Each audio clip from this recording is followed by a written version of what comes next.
ocean road. Everywhere I go, I'm in the spotlight. This is a good life. I'm living bold. This is what it looks like. On the tip top of the world.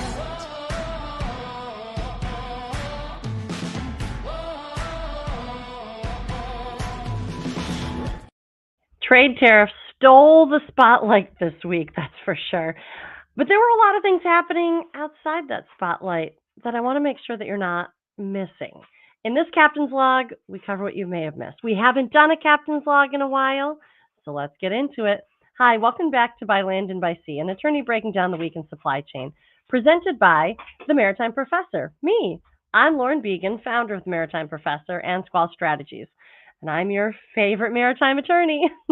Join me every week to walk through both ocean transport and surface transport topics in the wild world of supply chain. As always, the guidance here is general and for educational purposes only. It should not be construed to be legal advice, and there is no attorney-client privilege created by this video or this podcast. If you need an attorney, contact an attorney. So usually we go through my top 3 stories of the week, but this week every story is a top story. That's why we call it the captain's log. So let's get into it. Story number 1. We've talked about this a few times. We've been talking about this a lot recently. The Federal Maritime Commission launching their maritime choke points investigation. It still really hasn't gotten the attention it deserves. We have to start paying attention to this as an industry a little bit more. This is going to be closing up in just about 5 weeks. It's open for comments right now. So what is it? The Federal Maritime Commission launched a new global investigation. They're focusing on 7 key maritime choke points. So they're looking at the Panama Canal, the Suez Canal, the Northern Sea Route, the Malacca Strait, the Singapore Strait, the Strait of Gibraltar, and the English Channel. The FMC is trying to determine whether there are regulatory practices or perhaps environmental limitations or surcharge limitations or really anything that might be limiting and unfavorable to shipping conditions at these choke points. And they're really, like I said, looking at whether it's an unfair practice or it's harmful to the U.S. international ocean transportation. This is a big deal. These choke points, as we know, are critical arteries in global trade. That's why the FMC has identified them. I've mentioned this before. At first, it seemed like perhaps Panama was what they were only looking at. The more I look into this, the more I'm convinced all 7 of them have something that the FMC has determined worth looking at, worth assessing. Has there been an opportunity to take advantage, and now it's unfair or unreasonable or unfavorable to shipping conditions, or is it just part of the things that go along with the nuances of that strait or that canal? That's what the FMC is just reviewing. That's what they're kind of looking at here. Look, any inefficiencies, policy preference, or imbalance at these locations can ripple across the entire shipping ecosystem, and that's what the FMC wants to find if there are unfavorable or unfair situations. So think back to the Ever Given stuck in the Suez. That was just an unfortunate incident, but are there things that are happening in the Suez that might make that that might contribute to the impact should something kind of slow it down, or perhaps some of the geopolitics that's happening in that area. Or they also mentioned today's capacity crunch at the Panama Canal, or previously the Panama Canal capacity crunch because of those low water levels. Was there something happening during that time? This has kind of found its way into some of the neutrality agreement discussions, although they certainly are focusing more on the terminals. But they're at that time and perhaps policy decisions where they are favoring one over the other to get through when there's capacity crunch. Those are the things that the FMC really wants to know about in all of these 7 identified choke points. And so what they're asking the industry to do is let them know, is this something that you have a specific instance where it's impacted you or the movement of your freight or your vessel? They want to know what's happening here. So this is a big deal, not just because of the investigation, but because of the recourse the FMC has to take corrective action. They can take corrective action that includes turning away vessels flagged in a country that they find conducting unfavorable shipping conditions. That's where Panama kind of comes back into it. We've talked about this before. It's 18 to 20% of the world's fleet is flagged by Panama. So if something were to happen where the FMC is determined that Panama had something to do with something that was unfavorable to shipping conditions, and it really is that kind of broad. I mean, those are kind of broad statements that I just made. It's broad. They're looking at unfavorable shipping conditions is the threshold here. Should they find that Panama was responsible for something there, one of their actions of recourse is turning away vessels flagged in the country.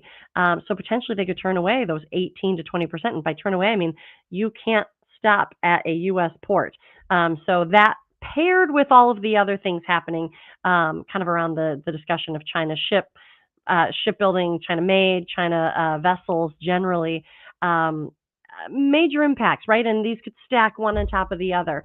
So this is why you have to pay attention. If you have anything to do with shipping freight or shipping goods, or you are the BCO, the beneficial cargo owner, or you have anything to do with the supply chain, which obviously you would because you're listening to this podcast, take some time, figure out what's going on with this because it's worth being informed so that you can make better decisions should this become a disruptive event in the and it's not going to be disruptive. I mean, I believe it wouldn't be disruptive just for the sake of being disruptive. It would be disruptive in trying to correct the unfair conditions that may be happening to try to, the chaos comes in and then the correction gets made.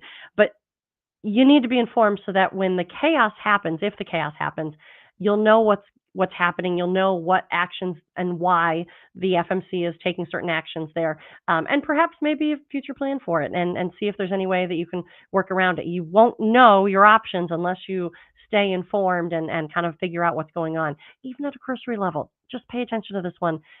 Stay here. I will obviously keep us informed on what's going on with this, but take some time with the investigation. Look, this is an opportunity for shippers to be heard, for everybody in the industry to be heard.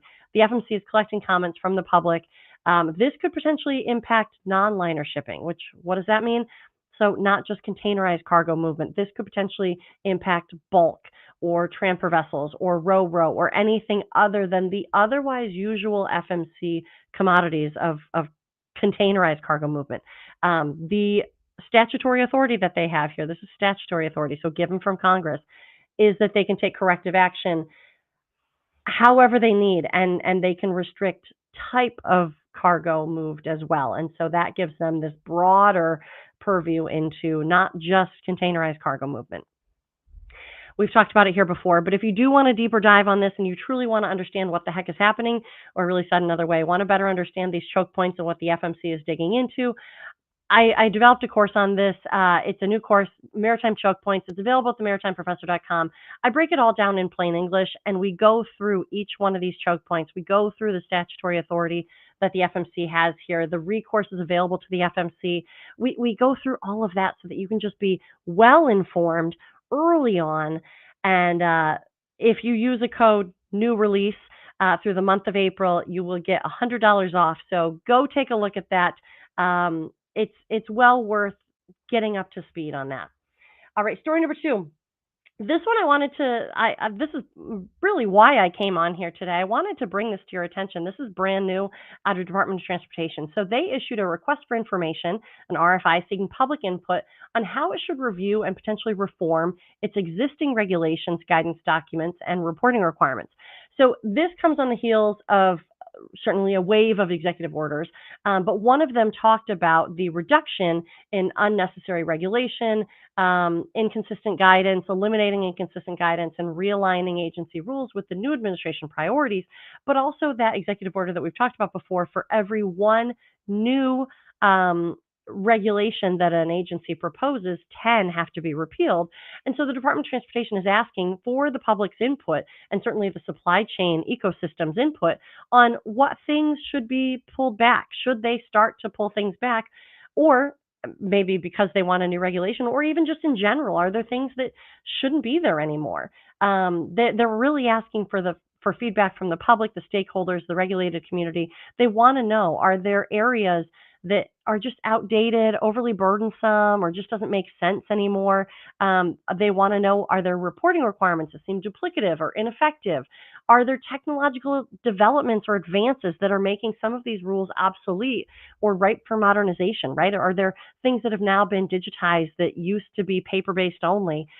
Certainly, as we all know, right? Supply chain generally, definitely maritime, but supply chain generally tends to be behind the ball on this, on getting digitization moving. So I'm sure there's plenty of things that are obsolete and ripe for modernization. And in this regard, DOT is asking for that specific feedback.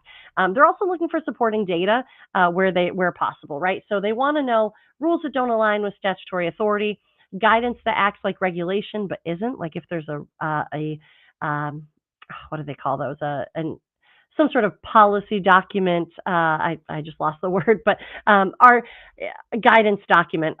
Are there guidance documents that act like regulation but really aren't? Are there requirements that delay or obstruct transportation projects? They really want to, I think we're going to be hitting the ground running very quickly, trying to get some funding out for transportation projects. So now it looks like they're saying, are there requirements that delay or obstruct transportation projects? So they can get that out of the way before they start funding. The word is from some public announcements that it looks like we're going to have a lot of funding coming into the transportation sector, but they want to make sure that they have a clear path for that. They also say, are there reporting mandates that collect data that no one actually uses, right? And the idea here is that they really want the public engagement. This request for information is pretty interesting the way that it's even written, because they say DOT believes that those impacted by these rules, from small businesses to port operators to logistics providers, are the ones with the knowledge and the insight to guide this regulatory house cleaning. So they really want to hear from you. You know best. Are there things that you're like, why are they collecting this information? DOT wants to know. This is only going to be open for about 31 days, I think it was. It's early May. So here we are, April 4th.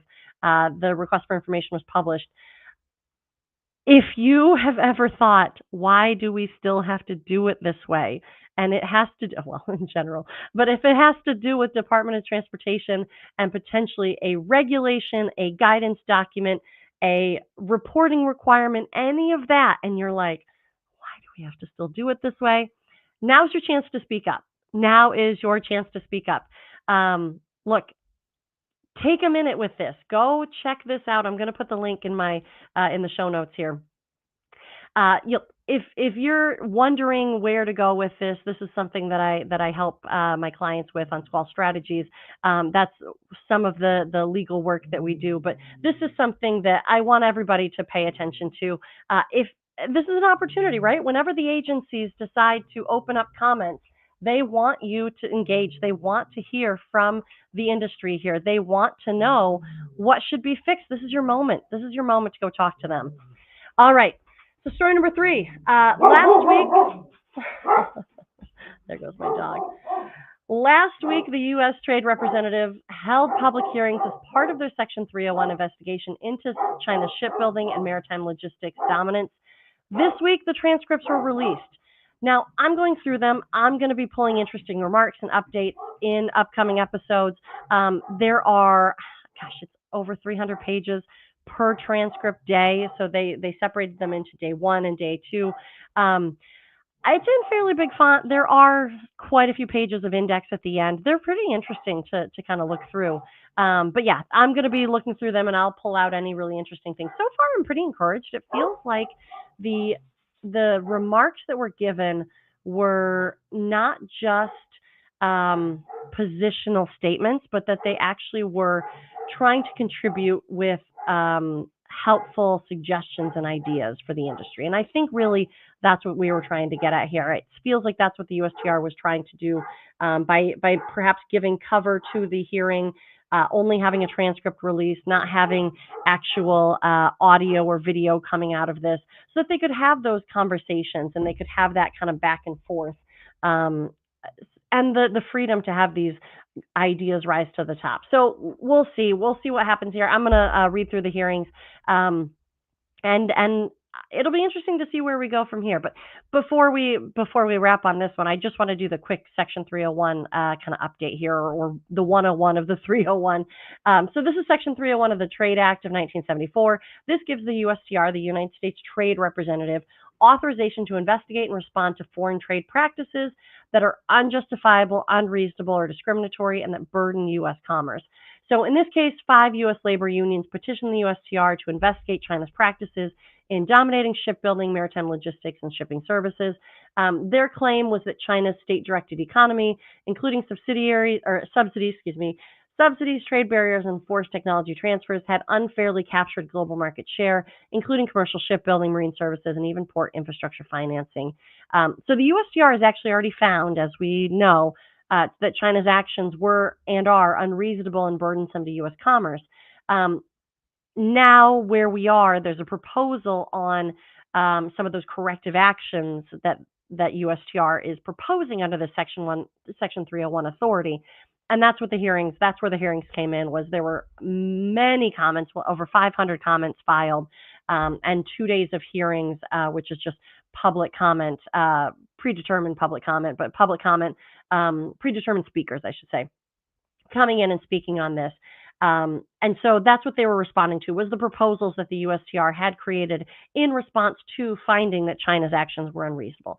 The finding that China's actions were unreasonable were under the Biden administration, and now under the Trump administration is where they came out with the proposal. And this is where we hear about the $1 million per vessel call or voyage or route. You know, it's a little bit unclear the actual specific applicability of some of the proposals, which is why I thought that the USTR hearings were perhaps an opportunity, and even the comments filed, an opportunity to have some of these, well, this is a better idea, or this is a more developed thought from the proposals. So we'll see. I'm going to keep watching this. Yes, this is going to all impact ocean shipping, obviously. This all deals with ocean shipping, right? If you have $1 million or plus voyage penalty, that's a big deal, and that's going to affect how vessels call at the U.S. We'll see if the proposals stick or if they move a little bit. So we'll check. I'll keep watching that and see how this all develops. But that's it for this week. That's the captain's log. We wanted to keep it quick this week, just something so that you stay in the know on all things global supply chain. So even though the trade tariffs dominated everything this week, I want to make sure that you were following some of the other important topics. As always, the guidance here is general and for educational purposes only. It should not be construed to be legal advice directly related to your matter. If you need an attorney, contact an attorney. But if you have specific legal questions, feel free to reach out to me at my legal company, Squall Strategies. Otherwise, for the non-legal questions, the e-learning, the general industry information and insights, come find me at the Maritime Professor. If you're enjoying these updates in this podcast, don't forget to like, comment, and share. I'd love to hear what you think about this. Want to catch past episodes or listen on the go? Subscribe to By Land and by Sea podcast, available wherever you get your podcasts. It's out there on all platforms. And if you prefer to watch, full video episodes are available on my YouTube channel, By Land and by Sea, presented by the Maritime Professor. And while you're at it, visit themaritimprofessor.com. We're building out our growing library of easy-to-understand, self-paced e-courses covering key maritime and supply chain topics. Whether you're new to the industry or a seasoned professional, there's something there for you. As always, we do corporate trainings and employee onboardings. If there's some way that you want everybody to have the same level of knowledge and fill in those knowledge gaps, reach out to us at the Maritime Professor. So until next week, this is Lauren Began, the Maritime Professor, and you've just listened to By Land and by Sea. See you next time.